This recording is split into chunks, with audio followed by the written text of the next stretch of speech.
Okay, here we've got a pretty standard Strat style body. It's supposed to be made of basswood. The finish on it is pretty nice, but you probably can't tell from the video. The contours seem pretty normal to me. You got your forearm contour, and there's actually a tummy cut contour under here. The pick guard seems to be pretty nice. You can see here that the protective layers peeling back from me playing it. I was actually pleasantly surprised to see 2 layers. Maybe that's standard, I don't know, but the more the better, I think. Okay, so the measurements on this thing are going to be roughly 18.5 inches from the back to the top horn, 16.5 inches from the back to the bottom horn. We got about 11.5 inches overall across the 2 horns. We got about 13 inches overall across the back. We got about 9 inches between the cutout part here, and each of these cutaways is roughly 3 inches of opening. The trim unit on this seems to be pretty well made. We'll look at the bottom side later for a better determination. On the top side, the saddles appear to be fairly well aligned. They are adjustable. I've been playing this for a bit. I have not intonated it, haven't adjusted it at all. You can see this screw here is a little loose. You know, it probably needs to be properly set up. Alright, as far as the pups are concerned, there's not a brand that I can see on this side. I have no way of telling if they're of high quality or cheap. They seem to be well lined up though and don't seem to be loose or anything. We'll check them out later when we pull apart the insides. Okay, we've got a standard 5-way switch here. It's firm, doesn't slop around.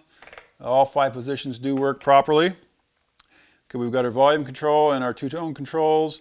I really don't know what kind of pots they are yet. I don't even know what their ohm rating is.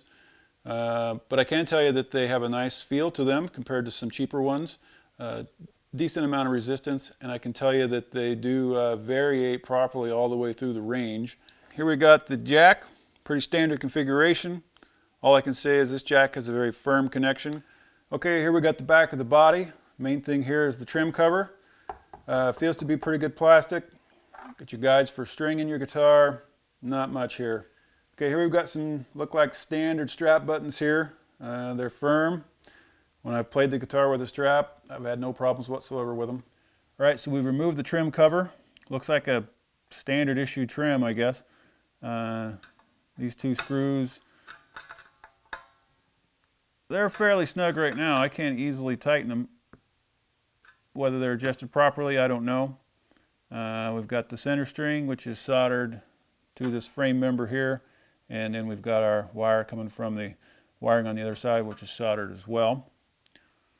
So we've opened the cavity here, pulled the pick guard up. We can see that it was probably done by hand based on the rather crookedness of the routes in there. Not a big deal, I guess, as long as it all fits. Screw holes are all straight. There's 1 screw hole down here by the bottom tone control. You can see that's a little too close to the edge. Didn't seem to affect the pick guard when I was playing at all. The 5-way switch, there's no markings whatsoever. The 2 tone controls look to be A 500K potentiometers. The volume control appears to be a B 200K potentiometer. All the soldering looks good on those. None of the wires look crimped or nicked. Everything looks good there. The pickups, there are no markings whatsoever that I can see, so I have no idea what these are. Sound okay to my ear, but for the more discerning people out there, I guess maybe if you took them apart you could find something, I don't know. For the capacitors on the tone controls, I looked on both sides. I do not see a number to reference what the value is. No way of knowing.